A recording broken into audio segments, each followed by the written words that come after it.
This is Forecast First, sponsored by Auto Owners Insurance. Simple human sense. The system that brought us some snow overnight is now quickly moving to the east, leaving us with cloudy conditions for now. Also, it's still windy. You might have heard it overnight, and you definitely are feeling it this morning. Gusts are still over 30 miles an hour in many spots. Have been seeing gusts over 40 miles per hour, but the worst of the wind now looks to be past us. As the system continues to break apart, it's only up from here. We'll look at that upward trend in temperatures as 6 News This Morning continues. WLNS is here for you with 6 News This Morning. A search continues this morning for a suspect who led Eaton County deputies on a wild chase after intentionally crashing into a patrol vehicle. Good morning, Mid-Michigan. It's Thursday, March 6th. I'm Jorma Duran. And I'm Megan Vaselli. Thank you so much for joining us. 6 News is here for you now with this morning's top stories. The pursuit started around 8:15 last night when a deputy noticed a vehicle with a smashed rear window in the west side of Lansing near Richard Avenue and West Saginaw Street. The deputy ran the license plate and discovered the car was reported stolen early Tuesday morning out of Delta Township.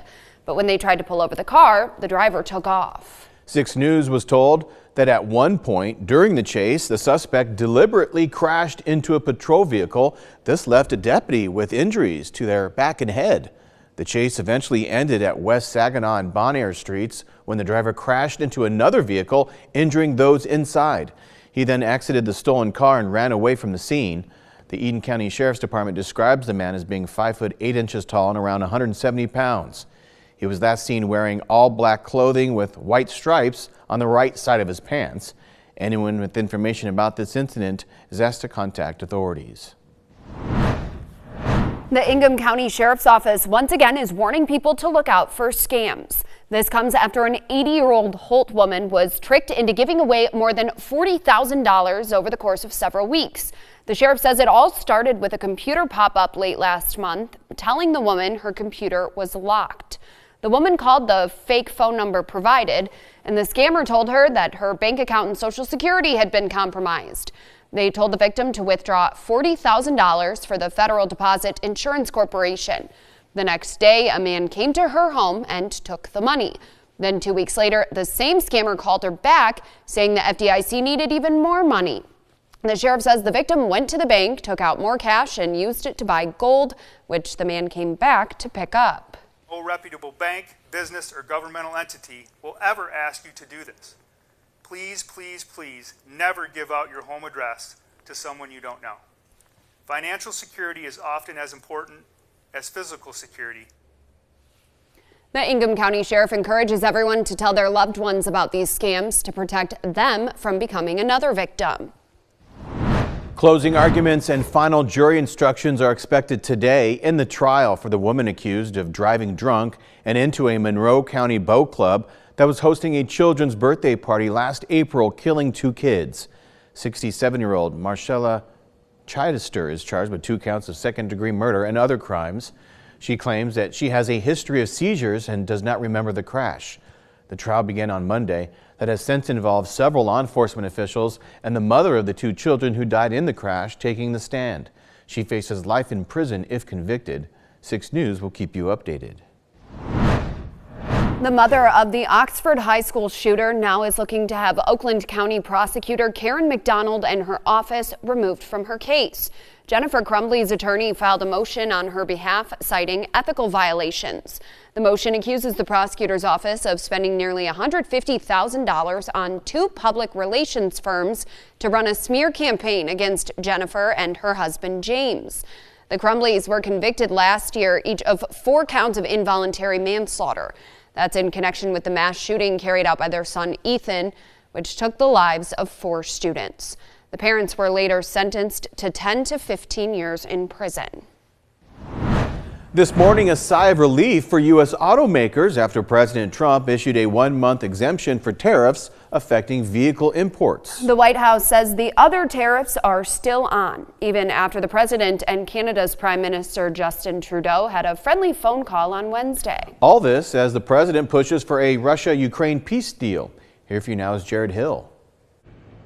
President Donald Trump is pumping the brakes on his auto tariffs, giving a 1-month pause for the big 3 U.S. car makers. They made the ask, and the president is happy to do it. Trump is pushing Ford, General Motors, and Stellantis to shift all production to the U.S. as early fallout builds from his new 25% tariffs on Canada and Mexico, plus 20% on goods from China. The president said the countries are not doing enough to stop the flow of fentanyl into the U.S., a point Trump says he reiterated to Canadian Prime Minister Justin Trudeau in a 50-minute call yesterday.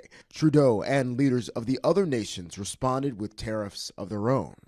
On Russia's war in Ukraine, one day after President Trump said Ukrainian President Volodymyr Zelensky sent him a letter. The letter reads, "Ukraine is ready to come to the negotiating table as soon as possible to bring lasting peace closer." CBS News learned the Trump administration has stopped sharing intelligence with Ukraine that could help the country target Russian forces, though some defensive intel is still being shared. No word on when the intelligence sharing or the suspension on military aid to Ukraine could resume. Meanwhile, amid ongoing sweeping federal cuts and a government shutdown deadline in less than 2 weeks, the president's senior advisor Elon Musk met with lawmakers on Capitol Hill about enshrining DOGE cuts into law. A lot of opportunity to improve expenditures in the government. CBS News has obtained a memo showing the Department of Veterans Affairs is planning to slash more than 70,000 workers. Jared Hill, CBS News. From Storm Tracker 6, this is Weather on the Sixes, sponsored by Auto Owners Insurance. Simple human sense. There's a light dusting of snow out on the Capitol camera, and the wind has been blowing that all around in the overnight hours. You'll be able to see it a little bit better, though, when we get to sunrise, though we won't actually see the sun for a little bit longer. It's coming up behind the clouds, so it still lightens things up. That'll be around 7:05 this morning, sunset 6:34. Hoping we'll be able to see the sunset here as our clouds start to move out. The snow's already moved out. That's gone to the east, and to our west, there's clearing skies. So we just have to wait a little bit longer for that to reach us. Temperatures in the Midwest are still below freezing for the most part, seeing 20s out there in mid-Michigan this morning. Similar situation to our west. But these temperatures have a chance to get to above freezing by this afternoon, which would start to melt away some of the snow. The sunshine also could do that. We have the clearing skies later in the day. Before then, we're going to have cloudy conditions and wind, so I am still going with the red paw for Oliver. Doesn't look too happy about it, but we do have plenty of green paws headed our way next week. We just have to wait a little bit longer for that to happen. Of course, we do have a wind chill too, so take those temperatures, knock about 10 degrees off of it, and that's what it'll feel like at any given time when you step outside. Yeah, wild day. Yeah. And it includes the sun. Yes, it does. Thank goodness. We need it. Just kind of just walk outside and feel it and be like, yes. I know. Photosynthesis. We'll take it. All right, Katie, thank you.